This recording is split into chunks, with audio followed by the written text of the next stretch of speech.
All right, guys, welcome to the minicast. I'm sorry, I totally cut you off. Hi, guys, welcome to the mini cast of Bakarama. And we're only calling it mini cast because there's two of us, and we haven't come up with a more clever name. Give us time. Give us time. We'll work on something. Yay! Oh, this is also the first. This is also the first face cam we've done. So now you actually all see us. And it's hideous! It's hideous! Oh no! We've probably lost all 4 of our subscribers by the first 5 minutes. Oh god, they're butt ugly, and now we don't want to watch anymore. Though to be fair, isn't that what everyone thinks we are anyway? You know. Oh god, anime fans that have a YouTube channel, yep, gotta be hideous. Yeah, I mean, anime fans in general, like, you know how, like, they kind of portray otaku in anime, and they're always like large or squat and large, and they have giant glasses with the little swirlies in them. Yeah, the big 1.5 inch thick lens. Yeah, it's not flattering. Yeah. I remember, I think probably my favorite was Space Dandy in the High School Musical episode. Was like they were doing a song about the social hierarchy of the school, and it was like, you know, the nerds and the jocks and everything. And at the bottom of the rung was the otaku. And they're like, I'm just glad they got they got a shout out. That's all. I'm just glad they had a position. That's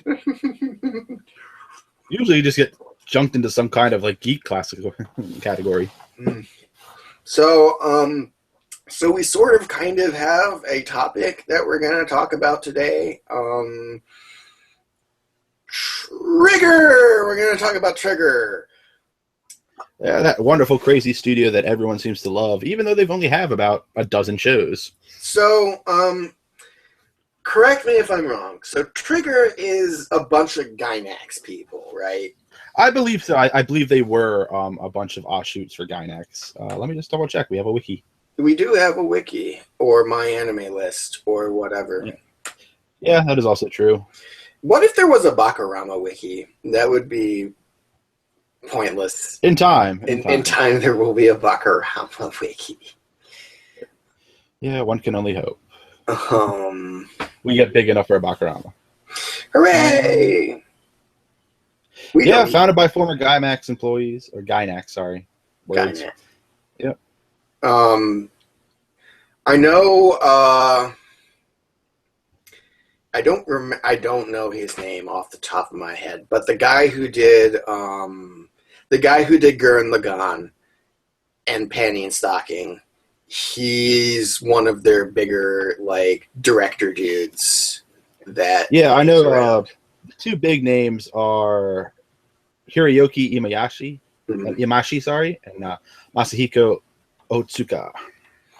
Cool. Those are their 2 big names that founded it. So yeah, their wiki is actually really low on. Well, they got key people, but they seem to have a fairly consistent like.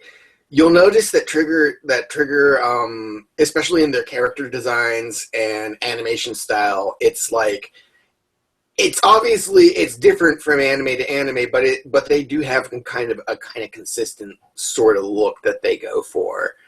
Yeah, you can almost pick them out. Yeah, how their style is.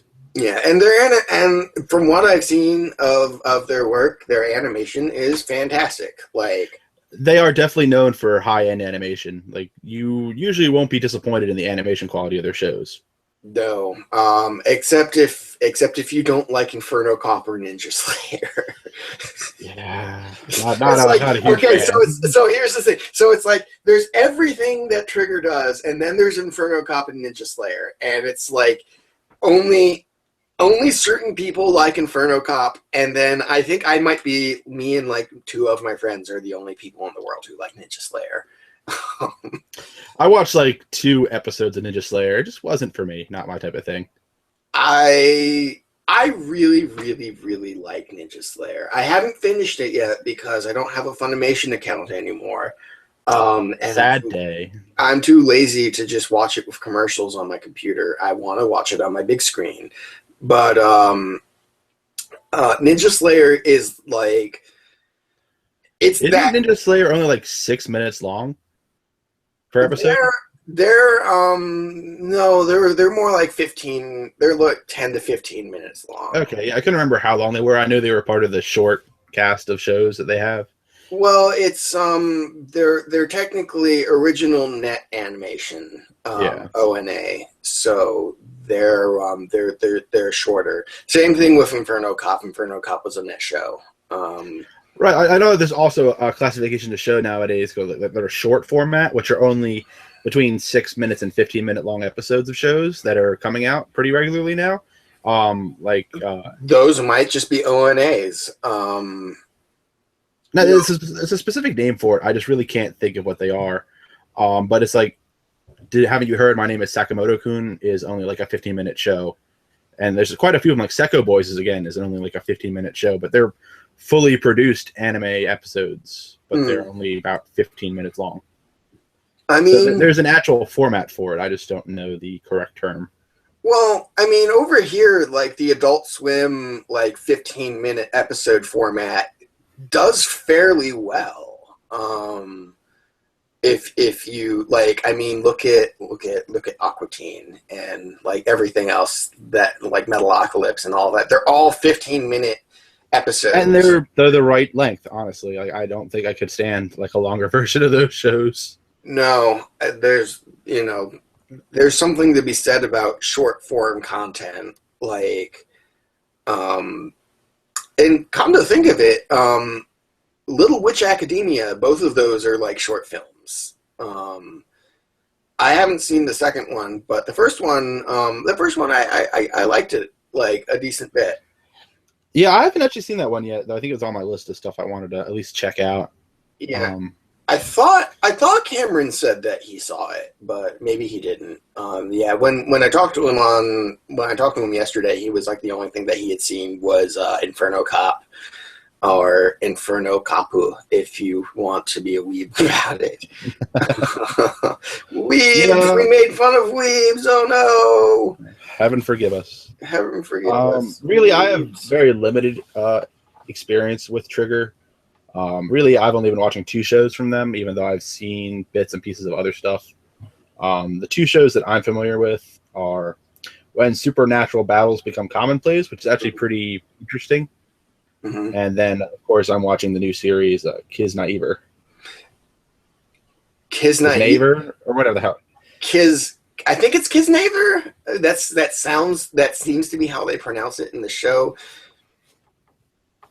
Who knows? We probably are doing some disjustice to the name. Intentionally.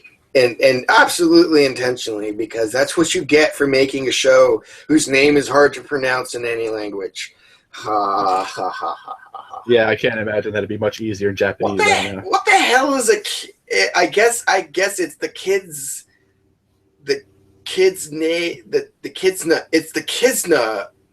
Kizna program. Or Kizna or Kiznai or whatever it is. Well, it's NAI, but for us it'd be Nai, but for them it's not. I don't know. Japanese pronunciation is fucking weird.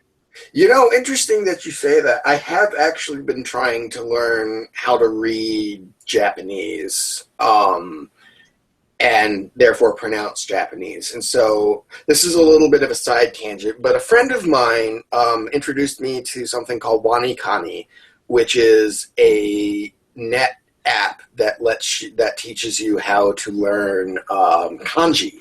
And I've gotten to the point where I can't learn anymore unless I learn hiragana. So I have to, and hiragana is like the phonetic, the phonetic characters that you can use to they even put it on top of kanji when it's like really complicated kanji that not everyone would know.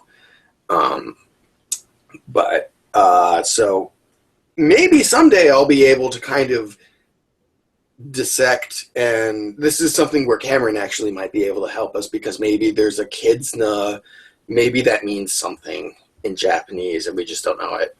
Yeah, I don't even think they even brought it up in the show, what it actually means. I don't think so. It's just a name that they put out there that sounds cool. Yeah, who knows? Maybe someday we will figure it out. But I am on episode 6 of that show, and I enjoy it a lot right now. Yeah, I'm on episode 8 or 9. I can't remember which one. It's enjoyable. If it's the newest one, then it's episode 9, because I think that's how far they've gotten in the simulcast so far.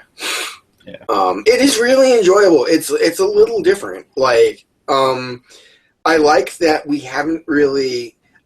Originally, I was kind of like, okay, who are they fighting? And it's like, it's become fairly apparent that they're.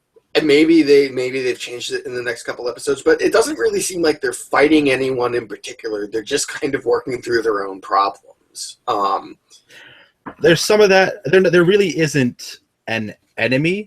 It's mostly just, we need to get certain reactions out of you, so we're going to use these employees of the Kisniver committee to fuck with you to get you to react in a way that gives us the results we want. So if you're watching or listening and you don't know what we're talking about, the basic premise of what the hell is that? That's my goddamn dryer. Okay, the basic premise of Kisniver is these high school age teenagers have been abducted against their will by a random organization, the Kidsna program or whatever, and they're all implanted with the ability to now feel each other's pain. Yeah, you take the pain of one event and you spread it between 7 people, and that's it. They take the same amount of pain you would feel and just chop it up into portions, so you don't actually feel the full effect of the pain. That's what I thought, but it seems as though it's like the person who actually receives the pain feels it worse than everyone else, or at least it's continual for that person. Yeah, it's continual for that person. You only get the initial pain from the connection. Everyone else gets you. If you get hurt, you have the initial pain plus whatever period of time it takes for you to heal normally. So you have that constant pain, but you only share the initial pain. But I guess you still, like, even if you just get the initial pain yourself, like, you still feel less of it, because I mean, dude, like, just threw himself off a bridge into a truck. It basically takes the pain and splits it into 7 parts. So you don't get, it's 100 divided by 7 is, it still hurts, but yeah, it's not as much. Yeah. So but and their powers are evolving and improving, and it's kind of like, once they dip you into it pretty much from episode 1 of, like, you guys are basically working out your own social life problems through being connected, even though we did it against your will, haha. And it's really interesting. I think it's a good topic to go on, because it's something that definitely resonates with especially a lot of people of our generation and generations behind us, of just, like, dealing with your own inner turmoil and through connection to other people. I mean, it's a very readable and very resonant kind of metaphor that everyone can take a look at something and realize, that if I'd been able to go through this with more people and reached out to people, that'd be better.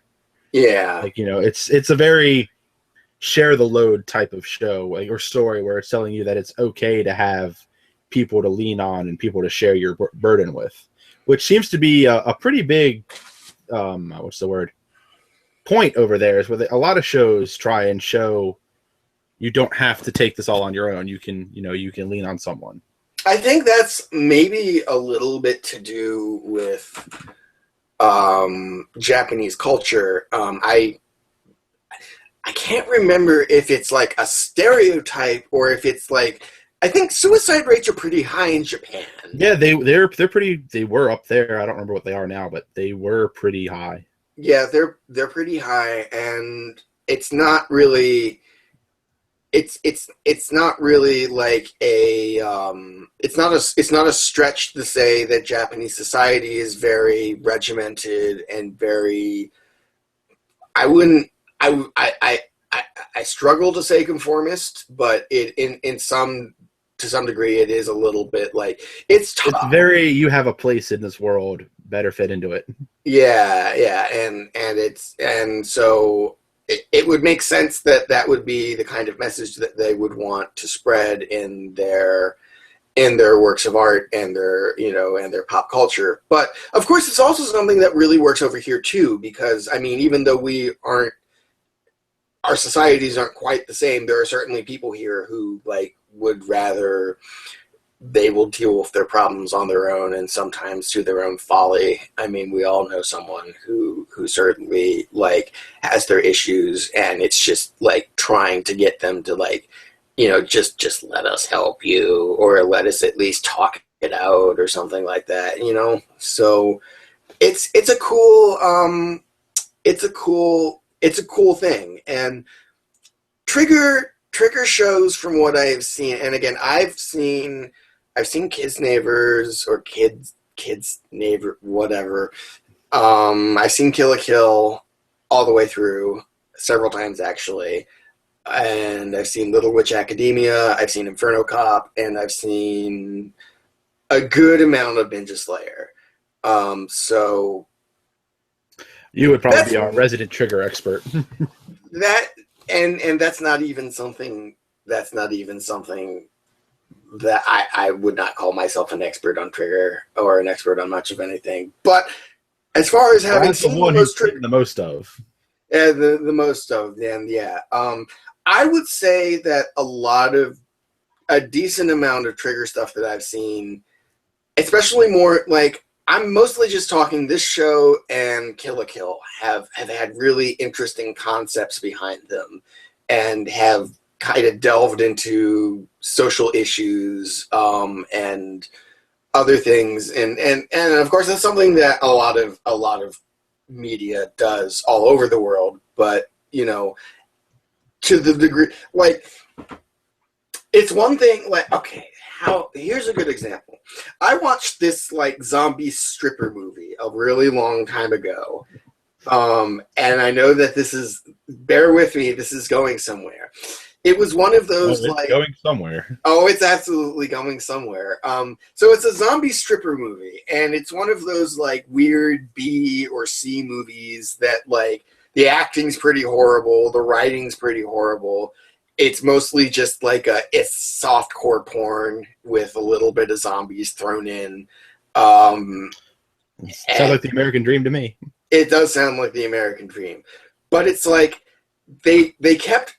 It obviously came around the time of the war in Iraq or Afghanistan, either one of those, and like they kept like throwing in these references to the war and trying to use these metaphors to like go back to the war in Iraq or Afghanistan, but they did it so ham-fistedly that it was like, you're just trying to be metaphorical and comment on something, but you're not actually going anywhere. You're just saying stuff and whatnot. So there's a very stark difference between trying to make social commentary and actually making social commentary that's like interesting. And Kill la Kill is absolutely something that, in my opinion, did that. It talks a lot about the relationship that human beings have with garments and clothing, and by having sentient clothing in it, yes, but also making very good points of like, what is it that we're really covering up, like, and how does that like translate into how we view ourselves and our standing in society? Like, there's a lot that you can actually talk about as far as clothing goes in like a artistic and social commentary kind of way, which sounds ridiculous because it's clothing. It's like we kind of do take clothing for granted, even though it is actually a very important part of our social hierarchy and our society. Like, what you wear says a lot about who you are, and it says a lot about how much money you make, where you stand in society. It can even just, as far as uniforms go, it tells other people what job you have. And it's all just by what you're wearing. And at the end of the day, they're just pieces of cloth. But, so, and this might, Kids Neighbors might not be as, it might not be as there aren't really very many shows out there that will talk about fucking clothing in a higher higher thought process. More of a methodical and thoughtful kind of way. And so Kids Neighbors probably it isn't quite that. It isn't quite that, you know what I mean? But it's still a good show, and it seems to be going in a really good direction of, that kind of social commentary thing. So, I've liked pretty much everything I've ever seen from Trigger. What about you? Yeah, no, from what I've actually seen of Trigger that I've actually watched, I haven't watched Kill la Kill yet. I was originally turned off by I'm not huge on off-modeling, so the first episode of it kind of screwed for me. What? I'm not off modeling, which is the way I've heard it described, is basically where you have your normal character model, and then they will break from that to do a reactionary face or stuff like that. They've had, it was in Full Metal Alchemist where little Ed would get drawn really funky for the reaction period. Yeah. And so I'm not huge on off modeling for the most part, and the first episode had a lot of it, so it kind of just turned me off to it. It doesn't get any better. I'll tell you. That's one of the things I really like about it is I like that. I like it when cartoons look like cartoons, where it's very obvious that you're playing with the kind of flimsy nature of reality, and it's a cartoon, so you exaggerate everything. And I like it when you really exaggerate things, like with Kill la Kill or Panty and Stocking or. What's another good example of a show that does that? I'll think of something later. Yeah, I don't hate off modeling. I think when it's done well, it's really good. It can really be used to highlight a character and stuff like that. I'm just not a huge fan of it all the time, which to me that first episode was 99% off model. Kill la Kill is absolutely over the top and runs at 1,000,000 miles an hour. That's just kind of how it goes. So yeah, if it is something that bothers you so much, then I'm going to tell you now that it doesn't really get any better. Well, it's not even really that I disliked it when I watched it. It's just at the time when I was watching it, that was not what I wanted to watch. Interesting. I could probably go back there and try and watch it, but I think at the time when I did originally try to watch it, I was looking for something more serious, something more not accurate. Accurate's not the word, but realistic. Just more focused and serious on it, a more realistic base to it. Yeah. I tend to enjoy those shows that do tend to focus more realistically more. Not that I'm saying that I don't like the magical stuff and the fantasy and all that. I really enjoy that, but there has to be at least some basic and logic for it. Yeah, you like things to kind of be grounded in reality a little more. Yeah, I am a little more. I need a little bit more reality in my high fantasy. Yeah, which is fine. I like reality in high fantasy, but I also really, really enjoy when just the fourth wall doesn't exist and everything is at 1,000,000 miles an hour and exaggerated to the nth degree because I'm hyperactive and I like that kind of shit.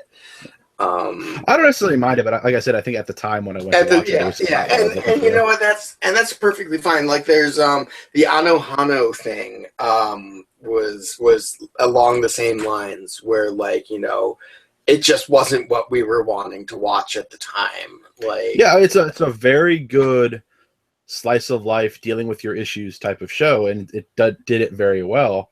I told a great story and all that, but if that's not what you're wanting to watch at the time, then you're not going to enjoy it. Yeah, I mean, you have to kind of be in the mood for certain things, and anime's anime, it's varied enough that, like, it's just, you can it's find like, a show for whatever you feel like watching. for the most part, yeah. If it's a show that you'll actually like at the end of the day, that's kind of a toss up on how opinionated and how much you care about good Yeah. stuff. But It also depends on what your opinion of good is. I've seen plenty of people who like something that's complete awful dog shit. But hey, to each his own. Hey man, I like Ninja Slayer. Yar. Yart. Like, there's a great example of I love that Ninja Slayer just has like these running gags, and all it is like the thing that they yell. Like, you didn't get far enough in the series, but like it's like Yart is one of them. Aba is something that all the bad guys yell when they're being killed. And there's IE and other stuff in it. The words "Buddha fuck" are used at one point, like instead of Jesus fuck, it's Buddha fuck. Like it's a hysterically wacky show that really doesn't take itself that seriously. Right, and I'm not knocking the show. It's just that's not for me. Like I can understand why people like it, but yeah, I'm not going to be one of them. I actually got in a conversation with someone who was like, he didn't understand why he didn't understand why it was even a good show. Like, he was like, how is this a good show at all? Like, and I'm trying to explain to him, it's like, he's like, the animation quality is sucky. And it's like, the animation quality, like, the one thing that Ninja Slayer doesn't really have going for it is that it does that interspersal between the Inferno Cop thing and like more, traditionally staged like scenes where they're like full body and whatnot. But like the full body ones and the action within them are not fantastic, because it's obviously something that was done on a relatively low budget. So it's kind of hard to like, but at the same time, it's a lot of like suspension of your disbelief. Like it's kind of just telling a story and kind of just being over the top and stupid. And it's like, and I think like when they do all their action sequences with like the cutouts that are just kind of bouncing up and down and spinning around and there's blood spurting out of them, and then they do like the stock explosion thing when they die. I think that's hysterical. Like, but it was like really hard for me to like. This was just someone who, it wasn't going to see the way. It wasn't. There was no convincing this person that this was a good show. Like, and it's like, but it's just like, well, I like it, and that's what matters. And it's like, but it's not a good show at all. And it's just like, well, that's the beauty of it. You don't have to justify why you like something. A lot of the time, it's like, I like it. You don't like it. That's cool, but I do. So fuck off. Yeah. Some people really will like get to that. Like, it's weird. It's like they really need to hear you say that the thing that they think is, they need that validation from you. And it's like, at the point where it's like, well, I like this thing and you don't. That's where I say, okay, that's cool. Who am I to take that away from you? But some people actually need to go out of their way, and like it's as if they're taking a little bit of your soul, like, and munching on it. You know what I mean? Yeah, no, there's definitely a lot of people who, if I have an opinion, you have to see it my way, or there is no other opinion. Yeah. Speaking of opinions, let's diverge from Trigger a little bit, because I don't think there's much else that we can really talk about at this point. I do want to bring out when supernatural battles become commonplace. I was going to ask about that, actually. That was a very interesting take on what would happen if a after-school club, I think it was, I can't remember what club it was, but it was an after-school club that suddenly they all gained a magical power of some kind. And the show basically revolves around them learning about their powers and just doing stuff with them. And eventually, at the end of it, there was a big twist where it was actually supposed to be, you're actually supposed to be fighting other magic users, but because they were the rookie group. They weren't dragged into the war. They were kind of avoided by the other groups because they saw them as being like a younger class. I think they were the youngest group that was given powers. So most of the other guys kind of avoided them and didn't drag them into the battle until the very end of the show, which unfortunately I would have liked to see either another season or the show to go on a little longer to try and explain that better. But ultimately it was very good. I enjoyed it. The animation was pretty solid and the voice acting was good. And that story was pretty funny. Cool. It's more of done as a light-hearted comedy type thing than an actual serious type thing, but it was pretty good. Okay, cool. That's because like it's certainly kids Niver definitely has kind of a very heavy undertone to it, and it gets heavier. Yeah. Oh, and I'm sure it does. And Kill la Kill starts really over the top and but it does eventually get a pretty heavy undertone to it as well. So yeah, I've been to a lot of panels on Kill la Kill, so I know a fair amount of the inner workings of it from what I've heard, and it does definitely have that heavier. You were at that. Yeah, you were at that feminist panel with me, weren't you? No, I didn't. I missed the feminist one. I went to the other folklore stuff inside of Kill la Kill. I didn't go to the feminist one. Was that something that Charles Dunbar was doing? Yeah, I did. I went to the ones that Charles Dunbar did. Yeah. Which shout out Charles Dunbar. Notice me, senpai. Notice me. But yeah, his stuff's always great. Can't wait to go see more of it at Otakon in the next couple months. But hey, if they do that feminist panel again, I would highly suggest you go to it because it was really good. And it helped point out a lot of interesting things that I didn't really like. Yeah, again, I don't want to harp on it any more than I already have because I've talked a lot about how fan service is kind of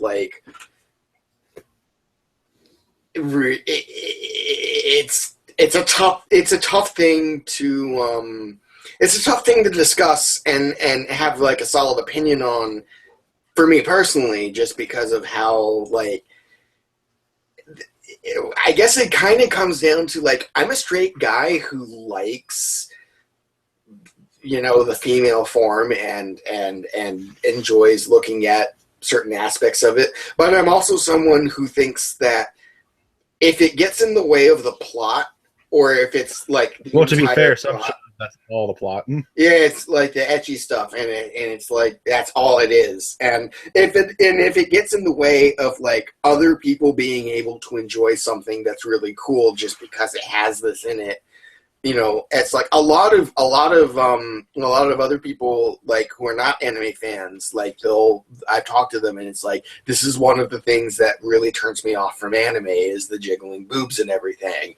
Oh, and it's a very off-putting thing for someone who's not looking for it. I mean, I'm not a huge fan of over the top. I don't mind if it's done well, but for the most part, it hardly ever is. Now, it's interesting because I did have a conversation with someone the other day, and kind of trying to explain it, and a lot of it is it's a cultural thing, and it's different because in Japan they don't really they don't really think of a lot of stuff like that as sexual necessarily, and which is weird. Some of it is obviously very sexual and on purpose, but a lot of it is also that it's not really it's almost it's just kind of funny. It's not the same. They don't have the same sensibilities that we have. So well, it's very, things over there are just accepted as this is how it is, whereas over here is more, oh my god, how could you do this? It's interesting because so there was a video that I watched, and you're gonna love this: the history of tentacle porn. Now, which is actually really fascinating. It comes down to a long time ago, before there were a lot of people from the West coming over to Japan.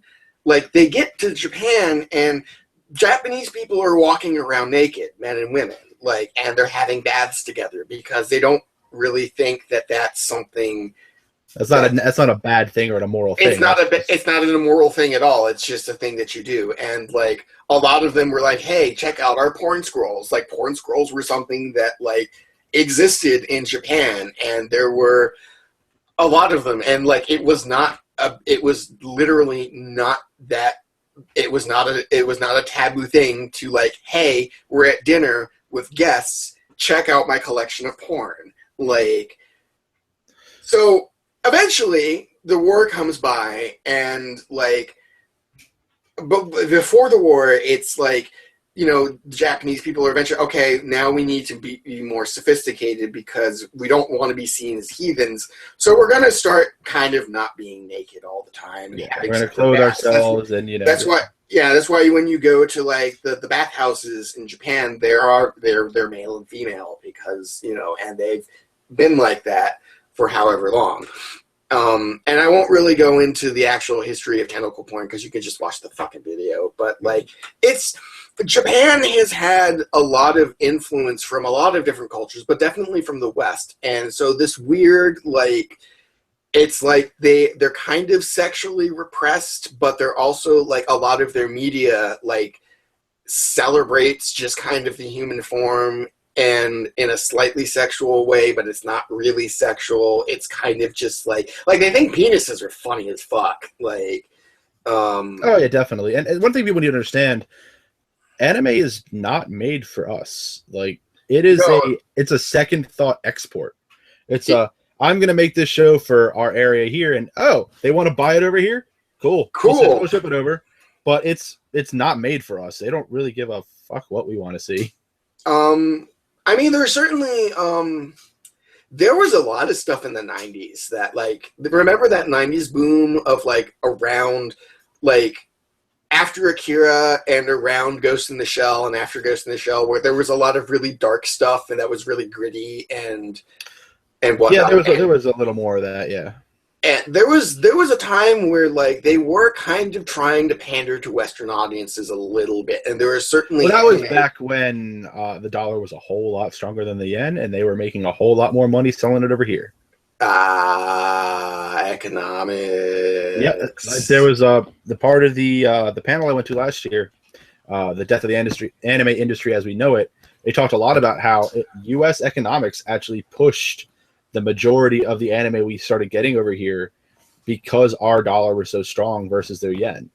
Then when it switched places, it was a lot less favorable for them to sell over here, so they stopped really designing it for us, so to speak. Yeah, or at least having us in mind, which is, you know, fine. Like it's kind of hard to like. It's kind of hard to look down on Japan and the way that it kind of takes aspects of other cultures or sometimes panders to the desires of other cultures or the way that they want to be seen by other cultures, because that's just kind of how Japan operates. They do have a very much of an image mindset when they do things. It's syncretic, or synchronism is what Charles Dunbar said it was. It's like taking aspects of other societies and other cultures and making it your own, and that's something that Japan's been doing for a very, very long time. Like, now, this all being said, this kind of brings me back to the point and the arguments that I had before about it's the dichotomy between, and I honestly almost want to wait until we have the full cast up again to talk about it, but I'll touch about it a little bit here, is there's been a little bit of blowback with they're casting the Full Metal Alchemist live action movie with all Japanese people. And I've heard some complaints from local people here stateside that, you know, this is kind of bad because the original story, it was basically Germany and there's all kinds of other people and whatnot, so we want to see Caucasians. Well, then again, that in that same aspect, it's okay when U.S. Hollywood whitewashes shows and movies. Like Ghost in the Shell. I don't really give a shit about Ghost in the Shell, but as far as I watched the Exodus movie, the Egyptian one, with Christian Bale, I think it is. It's the retelling of Moses or whatever that recently came out. Oh, I don't know. Yeah, it was an okay movie. Moses is very white. Oh no. Well, I mean, Moses has been, a lot of biblical figures have been portrayed as being white for a little while now, and we kind of have the Crusades and like European Catholicism to thank for all of that. Oh yeah, but it's one thing. It's like you can't complain about one and then be okay with another. That's the thing that really got me angry. Was like, it's like I was like, okay, so you're angry. This is a conversation that I had with someone specific, or a couple people that were specific. It's like, you're angry that there's not white people in this Japanese movie. That's a Japanese IP made for a Japanese audience and also a mostly Asian-speaking audience. You know, yeah, they probably don't have a huge actor pool to pull from for European white people. There's no, and I mean, that's not really even being racist. I'm sure there's plenty of people who are not like Japanese or of Asian descent living in Japan, but not that many. Like, not enough to really fill out a movie or a world, so to speak, in that story arc. I mean, yeah, theoretically, it is more of a European style world that they've built, but it's also a show built for Asians. That's what I'm saying is the fact that it's a Japanese manga, it's a Japanese anime, it's a Japanese story and IP. And so if Japan wants to say, okay, we're doing a live action movie that we're marketing to Japanese and Asian people, let's just make them all Asian because, you know, and would it be cool if they were like, hey, we had more like European people and like stuck to the story and everything?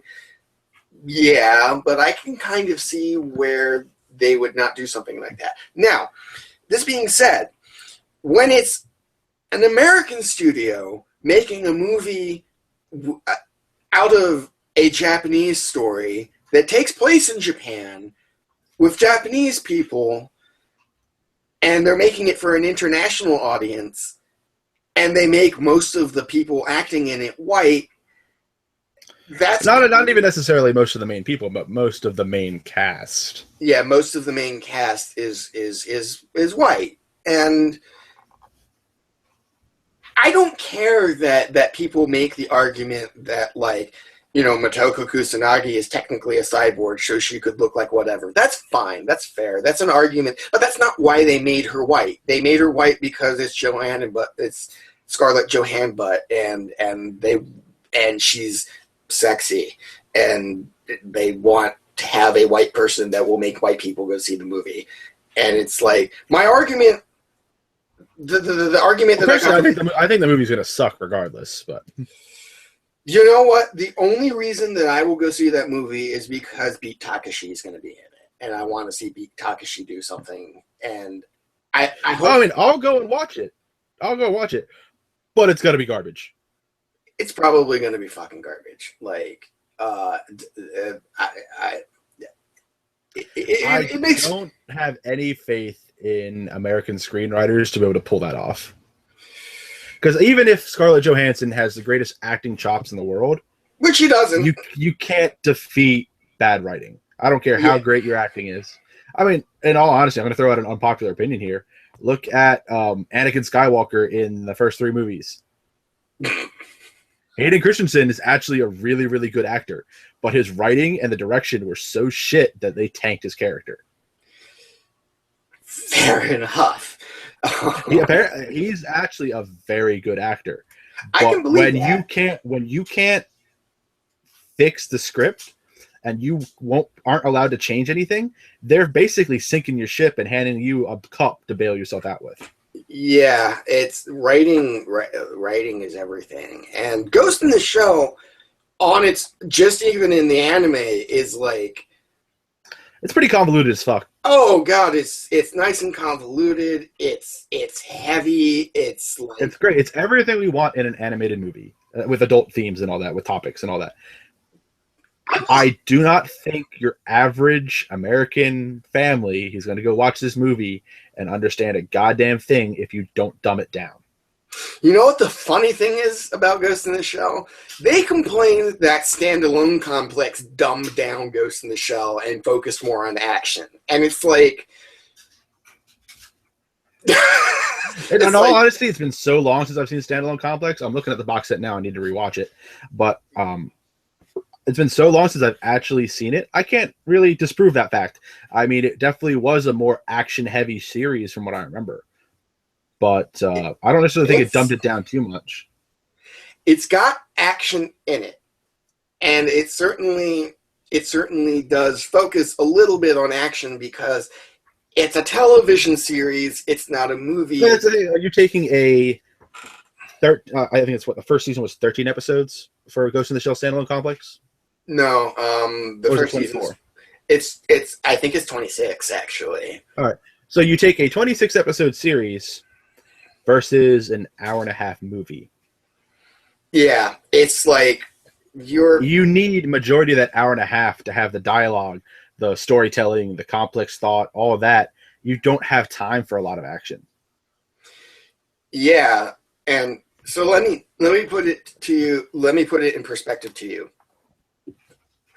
Like saying that, like it's like what they dumbed down Standalone Complex to was like the movie is like a fucking like it's like a it's oh god, what is the fucking word? It's meditation. It's like a meditation on like high like human thought processes and the meaning of being a human being.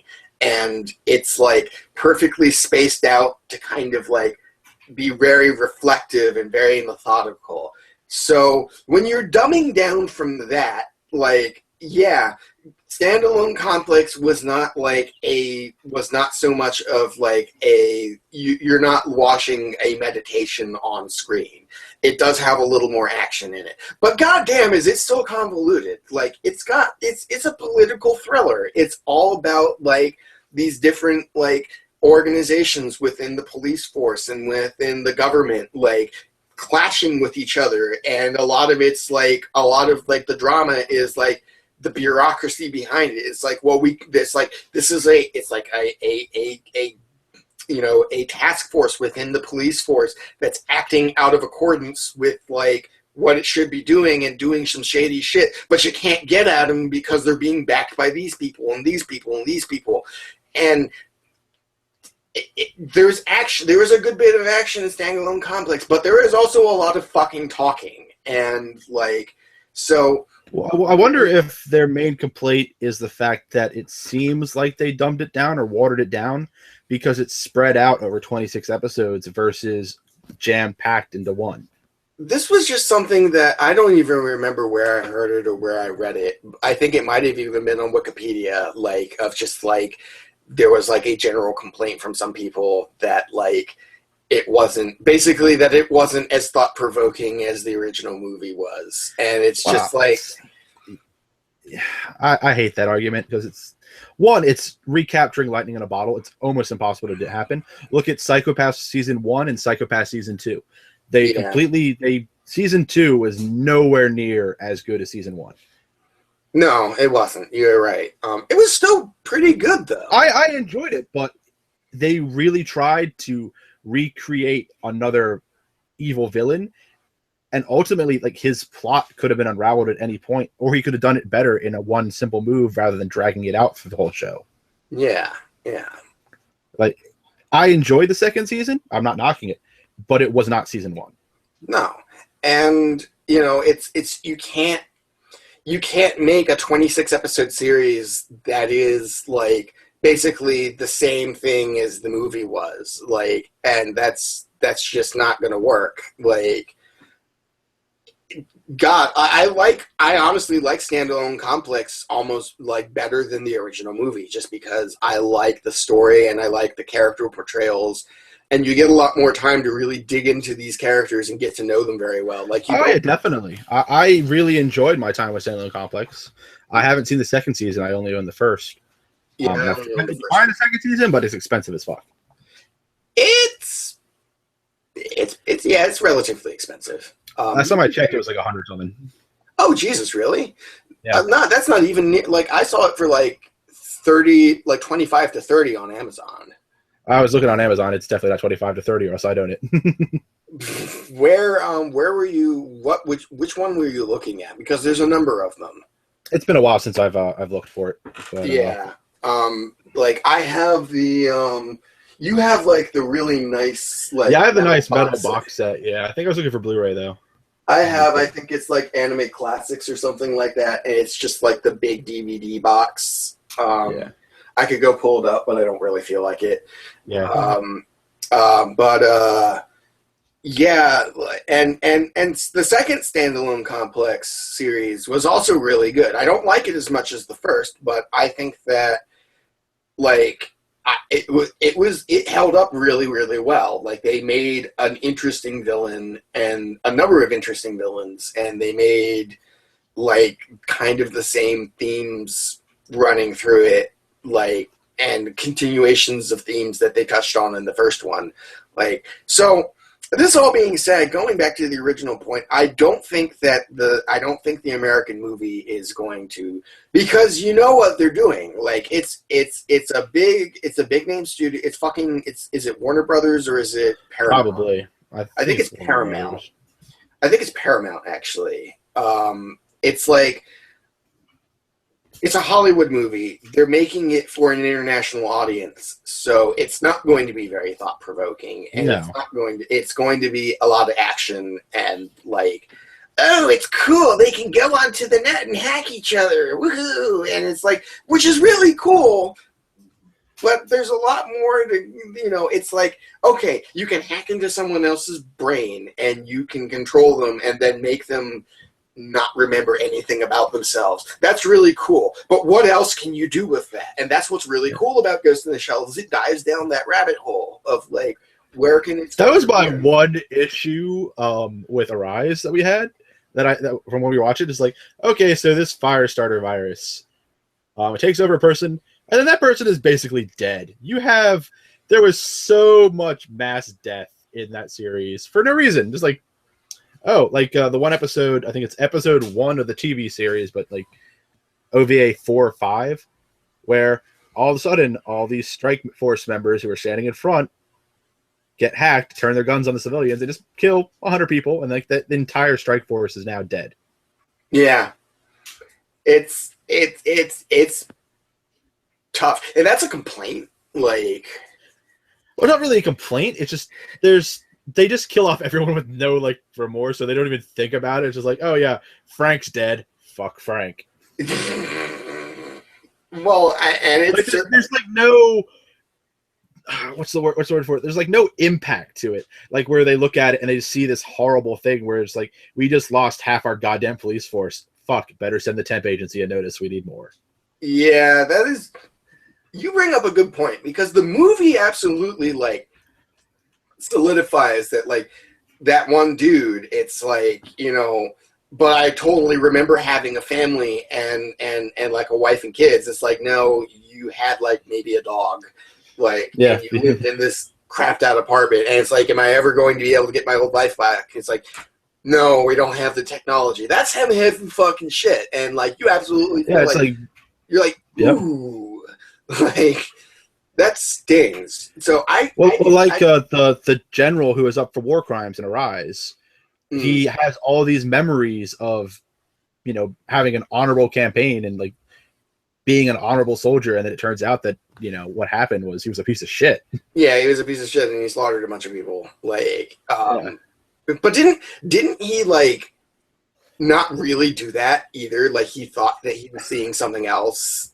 and was it that he Was it that he was a piece of shit and then he intentionally forgot about it, or was it that he was kind of tricked into being a piece of shit and remembered it as him being not a piece of shit, but really he was a piece of shit?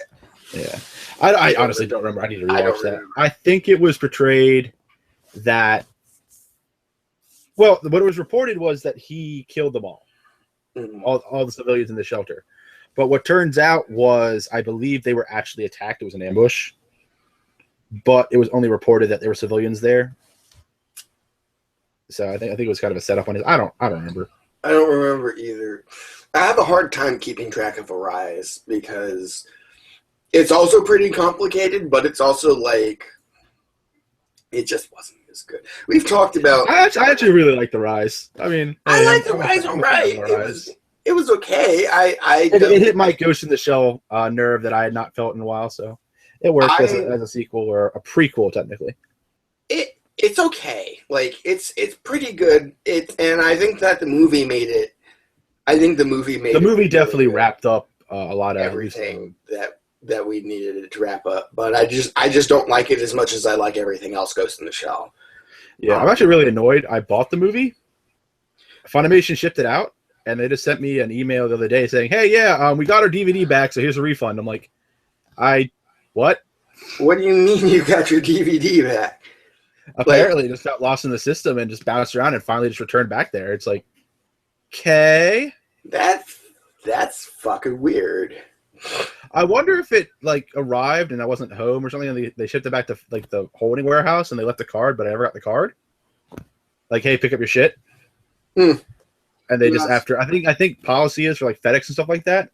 If they receive a package and they don't get it, someone doesn't come to pick it up in like a month, they ship it back. Well, I guess you could always try either reordering it or. I'll have to reorder it, but it's like because I saw they shipped it, but the tracking order they gave me was some bullshit number. So I'm like, okay, maybe because it was part of like another 5-part order. Oh, so like maybe they're waiting for all this other stuff to drop and then they're gonna ship it out at once. So they made a holding track number. Oh, you know. And then it's like, nope, this never fucking made it. I'm like, okay. Yeah, that sucks. So I have to reorder this. I would really like to rewatch that movie.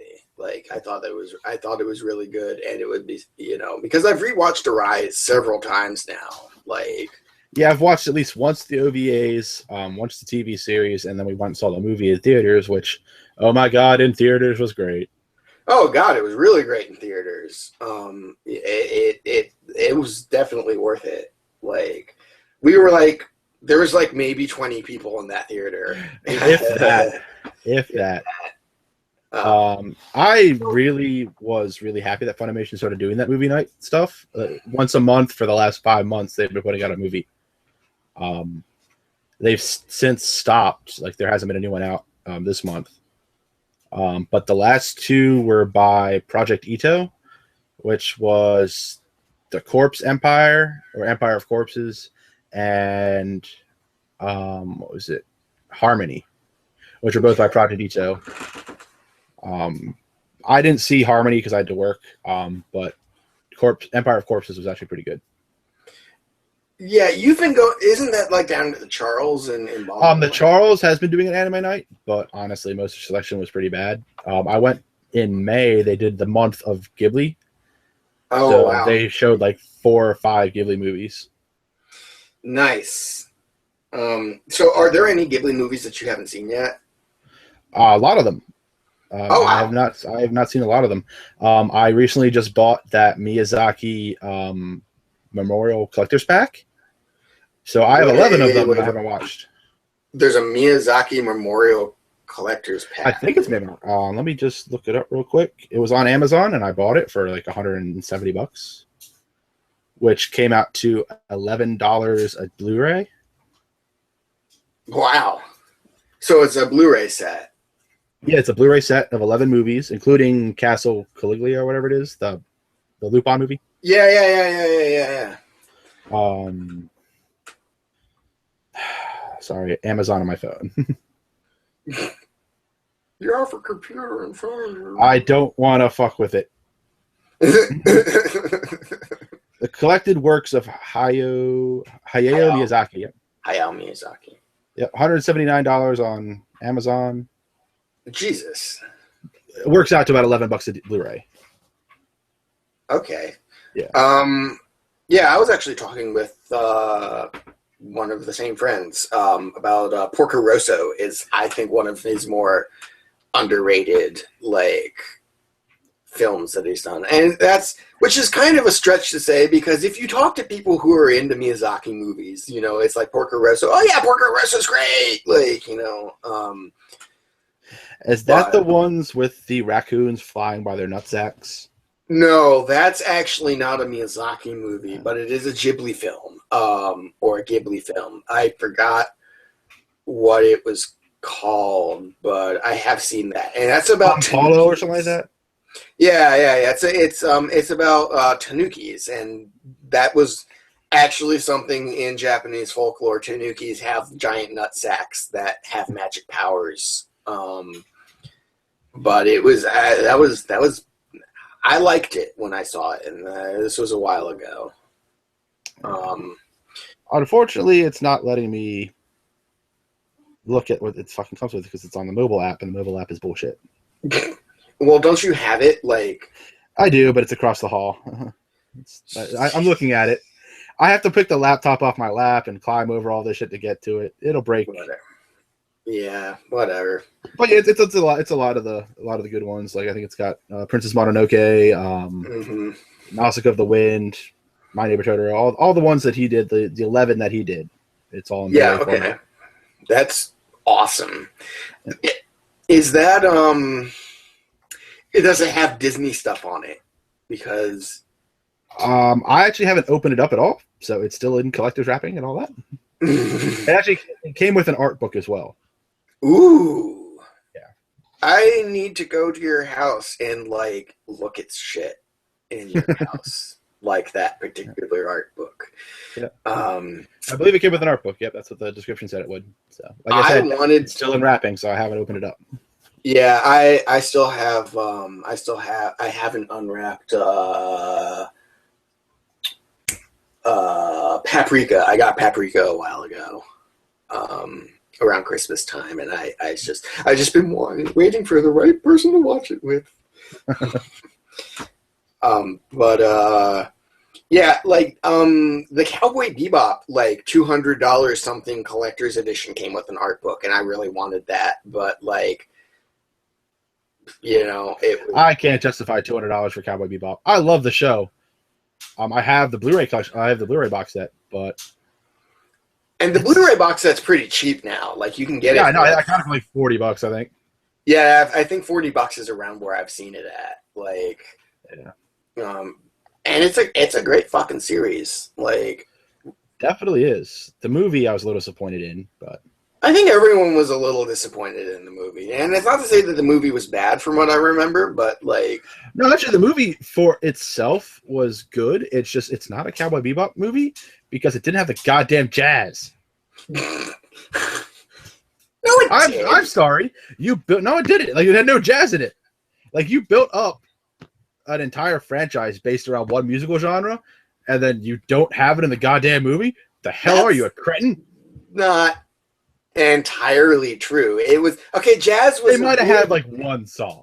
Okay, jazz was a really big part of Cowboy Bebop, but the soundtrack is not just jazz. It's definitely not. I get that. Everything. Like, there's a heavy metal song in it, for fuck's sake. Only in one episode. And only in the Heavy Metal Queen. Yeah, and only in one episode. It was topical. Yeah, and it's topical, but like, and then there's a bunch of cowboy shit and a bunch of like. There's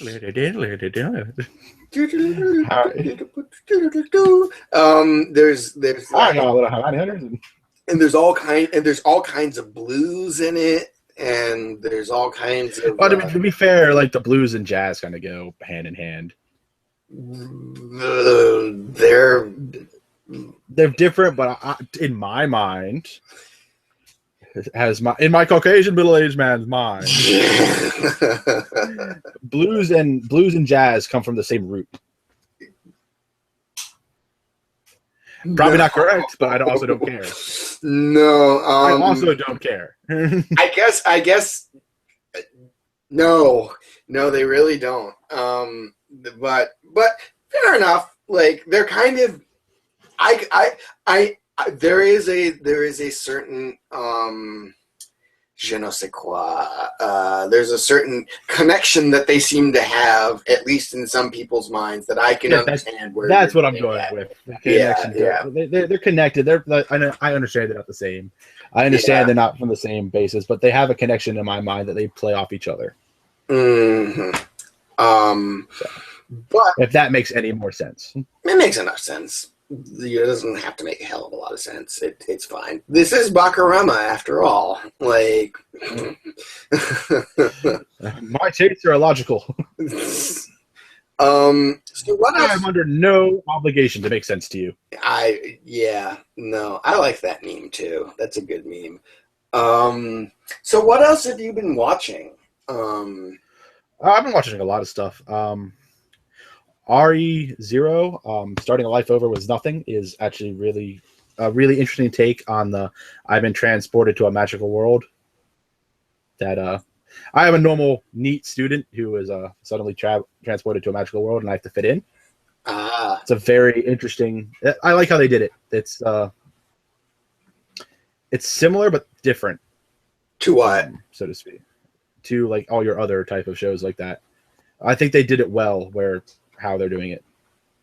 I don't want to spoil it, but it's literally one of my favorites of the season. Oh, nice. Cool. Yeah. I would recommend anyone who's interested in watching it to go ahead and check it out. It's pretty good. Also watching the redo of Gundam Unicorn, which is answered a lot of questions that I had, especially after seeing like Gundam Mobile Suit 08 MS Team, where they're talking about the nuclear reactors in the mobile suits. You always see in the shows they're shooting these giant mechs out of the sky, and there's an explosion, but there's not a nuclear explosion.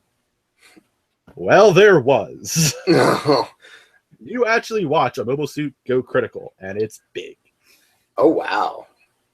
Yeah, it's a very long. I'm like, and I finally saw it. I'm like, that's what I've been waiting for. Like, you keep talking about how these mobile suits have these nuclear reactors, and like how it would be a big deal if one went critical. Well, it never seems to happen. And now it finally did. Now it did. Now you have to see like how destructive one of these mobile suits can detonate, and it's pretty crazy. So what happens all the other times? Like, they just kind of just blow up, and I guess there's not a nuclear reaction. But wouldn't them blowing up destroy the reactor and therefore have a? But I guess it happens in a safe way. Gundams, giant robots that are physically impossible to move. Gundam logic! Like, the whole Gundam thing is impossible anyway. Like, to have a unit that big would require so much power that it would basically never run. Okay, the Gunbuster thing. The Gunbuster thing's, like, really far-fetched. But, like, if you haven't fucking seen Gunbuster, no. Like, I swear to God, I'm going to get that $40 or whatever it costs to buy it. And I'm going to fucking buy it, and I'm going to fucking make you watch the show. I'll watch at least an episode of it. It's so good. It's the best. And then I can actually assign Die Buster as homework at some point. Like, and Die Buster's really, really good too. Like, anyway. But no, like, spoiler alert, in Gunbuster, you have something, like, the machine is like, you fit in the palm of the hand. Like, you're this big, and the machine is, like, giant. Something like that. It is a very big stretch of the imagination of how they were able to build stuff this big and how the hell it powers itself. Like, well, I mean, God, it's not like Eva with a giant extension cord out the ass. That's true. They did have, like, weird extension cords in Eva. Like, I forgot about that. I need to rewatch that. That's actually sitting on my shelf. It's been years since I've watched it. I need to rewatch it. But the ending pissed me off, so I'll probably just skip the last two episodes. I think that everyone got pissed off at the ending Yeah. of Ava. We were just kind of like, what the hell is going on? Like, I was Congratulations. Go fuck yourself, dude. I was all right with it. I was really confused, and I've touched on this in the podcast earlier of like, I like it when things take me out of my headspace and make me confused and make me have to think about things. But that was really early on, and I was really pretty young. I was like early teens at that point, and I was just kind of like, what the hell is going on? And also, I'm going to learn the value of subs versus dubs because God was Shinji's voice annoying, and he's just like whining and screaming, and it's Is it any just better like, in Japanese? I remember I watched it is. I can't remember. It is. What I learned is that it is much more tolerable to listen to someone whine and complain in a language you don't understand. I will second that. I can listen to a lot more cringeworthy dialogue in Japanese than I can in English. Like, Yeah. there's a certain part in like the final section of the first half of Sword Art Online where Yui, the little AI girl, would just repeat over and over again, "Mommy and Daddy" for like 5 minutes. And I watched the show first in subtitles, and then I watched it again dubbed at a friend's house through Adult Swim. Mm. First time I watch it, no problems. When I watch it dubbed, oh my god, the cringe factor. Oh yeah. The cringe factor of that scene was like, I can't do this. Like, this is so much more tolerable in a language that I just don't care about. Yeah. There's Not that not that I mean I don't care about it, but it's that I'm not really, I don't understand it, so it's you don't understand it. It's not your first language, and you can just kind of like, okay, that's just how Japanese people sound, or like, or and it's not even that. It's I don't know what it is. And I think part of it is that for me, like the voiceovers that you get a lot in dubs of animes just seem really insincere. Like they seem like, yeah, they often get the wrong people to do them. They've gotten better nowadays with picking their voice actors, but for the longest time back in the day, like they literally just pay some dude money to go sit in a booth, and as long as the dude got his money, he didn't really care how the character turned out, and you could tell in some of them. Like listening to the dub of Ninja Scroll is like, it's just like, oh god, is it bad? Like, Yeah. But there's just at that point there's just something funny about it. Like it's just kind of like when it's dubs that are just that bad, then it's just kind of like, ooh, it's kind of entertaining and how bad it is. But when it's like a lot of the modern stuff, that it just kind of irks me because it's like when oh god, a great example of that is Gurren Lagann.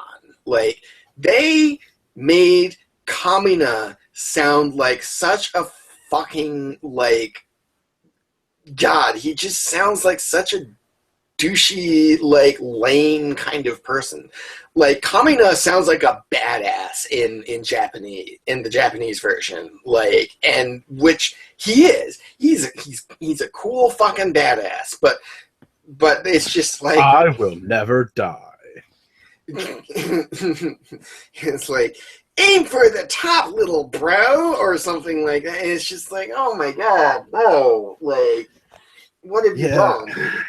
Like, I don't understand why they don't, like, it's like that, you know how, like, they do that a lot. Like, they make, like, the masculine characters who are supposed to have, like, I am the badass, and I am super masculine, manly man who is going to kick your ass. But I guess because they're like thinner and they're not like super buff or something like that, for whatever reason, when they dub it in English, it's just like, hello, I am the super badass guy, and I'm going to kick your ass now. I sound almost like Goku. Hooray!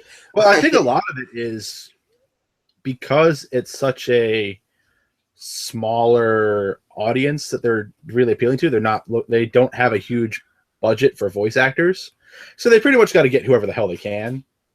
And a lot of the time, they'll keep going back to the same people to do different roles. Like, look at who is the one dude who was the voice for every Viz character for like the whole like 1990s section or early 2000s. I don't know. Like he did the Zoid main character. He was Inuyasha's voice. He was probably 15 to 20 characters that decade. I don't know. I don't really. There's a whole subset of like anime fans that they really like their dub actors and actresses, and they like follow them around, and like that's a lot of the big panels are of English voice actors.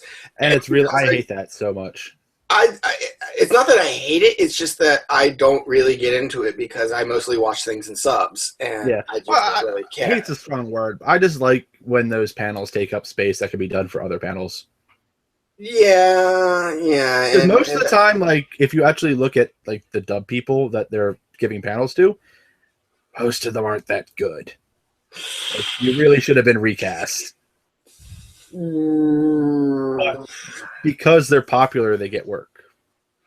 Well, that's really what it comes down to. I mean, anime is just a popularity contest, really. It's just like what's popular, what will people pay for, and I guess like you do enough dubs, and people want to see you and pay to see you and all of that. So it's usually not even like the voice actor's fault. It's just whoever cast them chose the wrong voice for that character. I can't really talk on this subject too much because I don't pay attention to dub much of anything. Like there are a certain, and we've talked about this before. There's some anime that I do just watch dubbed. And honestly, a lot of it's my favorite animes, and it's oftentimes because I like the dub a lot. I think that Standalone Complex generally anything Ghost in the Shell has had pretty good dubs. Yeah, I have not been disappointed in any of the dubs for Standalone Complex. Yeah. I think my main issue with dubs is most of the time I've already seen the show subtitled. Mm-hmm. So I already have ingrained in my head what those characters should sound like. Yeah. And a lot of the time, the English voice actors just don't meet my expectations when it comes to that. Yeah, I don't really like. There aren't very many things that it's like if I'm rewatching it with other people and they're like dub people, then I'll be like, okay, let's watch it dubbed. And I tried doing that with oh god, it's like doing that with Gurren Lagann. I was just like, this is just terrible. Like everything is terrible about this. It's the South Park scene all over again from Indiana Jones. Is raping him. They're raping him. I'm sorry. Calm in his voice. Anyway, yeah, like, so anything else you've seen this season that's any good? Cabanario the Iron Fortress is pretty fucking awesome. Okay. That is an Amazon Prime exclusive though, so if you don't have Prime, tough luck. I know my family has Prime, but like if you have Prime, you just go to the website and you just go to the video section and it's there. Okay. It is one of the best animated of the season. Like the animation is great. It's by the same director as Attack on Titan. It has a very good feel of it. Yeah, I've sent you. It's a zombie apocalypse one. I sent you the. Yes, the zombie apocalypse one that looks a lot like Attack on Titan. Like yeah, or feels a lot. Seems to feel. It has a very similar feel, but in a lot of ways, I feel it surpassed Attack on Titan. Oh wow, that's because you actually get results. Hooray! Results. Yeah, like in the first 5 episodes, you understand first 3 episodes, you understand a whole lot more about the world and what's going on than you do in the entire 25 episodes of Attack on Titan. Well, Attack on Titan is also based off a manga. Is this one also based off a manga, or is it? I have no idea, honestly. It's either a light novel or a manga. They're building shit up with Attack on Titan, and because season 2 is supposedly coming out like this year or next year or something. I think they pushed it off to next year. Actually, it was supposed to be this year, but they're. I hope it's worth the wait for all the fans. I'll watch it. I liked Attack on Oh, Titan. I mean, I'll watch it. It took me forever to get around to watching Attack on Titan because, again, I hate the hype train. Yeah, I feel you there. Part of it is that a lot of it it's like when it's that hyped, it's like uh, which doesn't make a lot of sense because oftentimes if something is that hyped, it ends up being kind of good, or at least interesting, and then sometimes it's like it's just like it's like why is this even popular? Like it's no. Well, that's a lot of the thing. Like, while I did not dislike Attack on Titan, it definitely wasn't like the 10 out of 10 that everyone was raving about it. It's a pretty solid show with a lot of good action scenes in it, but it was definitely not the 10 out of 10 that everyone was raving about. Yeah, I would agree. I think that I don't think Attack on Titan was that damn good. Um, oh, I know what it is. A lot of it is that like if something is so hyped, a lot of the times it's stuff like Naruto and One Piece and it's not that they're bad shows, but they're just like they're not really like they're Well, not and a they're, lot of it is too. Also, there are shows that are being picked up by like the younger generation, the newer ones coming in, where they're used to seeing like the Naruto and Bleach, which were kind of rough and kind of they had fight scenes in it. Well, then you go to Attack on Titan, where there's guys getting bitten in half, and yeah. like the blood and gore from that. It's like that is not something that I guess the early generation really came across as often. Like if you start out in the shows, like when Yeah. you're first starting, it's definitely not what you would expect, and all of a sudden Well, it we became kind of did popular. the same thing, though. I mean, it was like for most of our generation, it was like Dragon Ball Z on Toonami, and then you went to like Akira and Ghost in the Shell and Ninja Scroll and whatever else they fucking had at Blockbuster. Oh, I don't know. I had some. I found out that Sci-Fi, when they do their show scheduling, they didn't Yeah, exactly understand what anime was. yeah, I remember. So Yeah, you. they had some pretty great ones on Saturday morning cartoons, the same time as Digimon and stuff like that. It's pretty great. Oh shit, Like that's. the same time I'm looking at Sci-Fi, I'm like, that dude's head came off. Awesome. uh, Like, but on the yeah, same great. on the same token, yeah, there was a definite progression of like this is Dragon Ball Z and this is now like blood and guts shit. So I can see where it's like Attack on Titan is the blood and guts shit that like people who are used to like I guess Naruto and And One Bleach, where they Piece. show like a little bit of animated blood like coming down the face or whatever. But But they it's definitely not didn't like have guys having their arms ripped off and eaten by a giant monster. no, no, and after a little while, it's like after a little while, sometimes it gets a little boring. Like just like the blood and guts stuff. Like it's like okay, it's blood and guts, but is there a good story? And like Yeah, and that's why I actually really like Cabanari, because there's a lot of blood and guts in it, but it's also a good story behind it. From what I've Attack seen, on, I'm behind on like 4 episodes by now. Attack on Titan has a good story, but it's also drawn out a lot, and it doesn't. And again, it's 24. It's blue balls at the end of the It's series. 25 It's like episodes of Blue Balls. That's all that is. yes, it's just like where. Why didn't I get to find out anything that I didn't learn from the opening sequence? um, or just I mean, like I educating will give it. guesses. They had great openings. They did have good openings. Attack on Titan had great openings. I will give them that. Both their I songs think, they did were pretty good.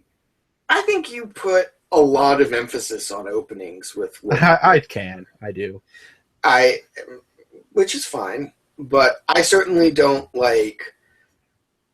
An opening does not make or break a series for me. Now, I will say that I was like, I wish that because the first opening for Attack on Titan was really good, and the song is like really catchy and good, and then it's like the second song and the second opening, and it's just like not even like it's like, why couldn't they just kept the first one? Yeah. No, I don't think openings make or break a song, but they definitely break a show. They definitely help. I can sit through a bad opening. Like, that doesn't bother me that much. I'll bitch about it, but it won't really. Usually, it doesn't hinder my entertainment of the show, except for we'll talk about that another time. We'll talk about that on the actual cast that we're going to do. But there's some shows that I actually look forward to, like, oh, it's on, and I will not even skip the opening. I love this. Yeah. Oh, yeah. Absolutely. A lot of the time, though, like, the reason why I can't skip the openings on the one we're currently watching is because it fucks up my Crunchyroll player.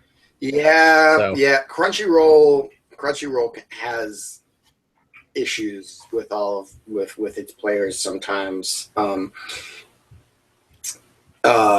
on the Xbox, it's like sometimes when you fast forward on anything on the Xbox, it'll start to have buffering issues, and it's kind of that's basically what it is. Like, if I usually let it run, I've had problems with the Crunchyroll player on general times, maybe like once or twice a day. But that's because I'm usually watching like 50 shows in a day. But it'll be like to the point where it'll run and then it'll lock up, and then I have to either back it up a second or move it forward a second, and then it runs fine. But for the most part, she runs pretty well. But a lot of the times I just stop trying to take a risk, and like, I'll just sit through this opening. Yeah. I'm mostly just too lazy to skip through openings, and certainly with our most recent homework, it's like I kind of wish that I could have skipped through the opening, because it is not the best opening in the world. It's a little. I think it fits the show. We'll talk about this when we actually do the cast, whenever the fuck we get around to that. So it's 6:43. So we might want to wrap up in a little bit, because I know you have to go watch Game of Thrones. Yeah. I think we've covered everything we really wanted to talk about that much, and then we covered a lot more, as we always do. Hey, that's what we love about this. So, I guess to all of our no viewers that I'm sure we have, thanks for watching and or listening, or however you do this. I guess it's all up to you. And we will see you later. Thank you for sticking around. Yeah, thanks for watching, and we will see you next time. Hooray! And now to figure out how to make it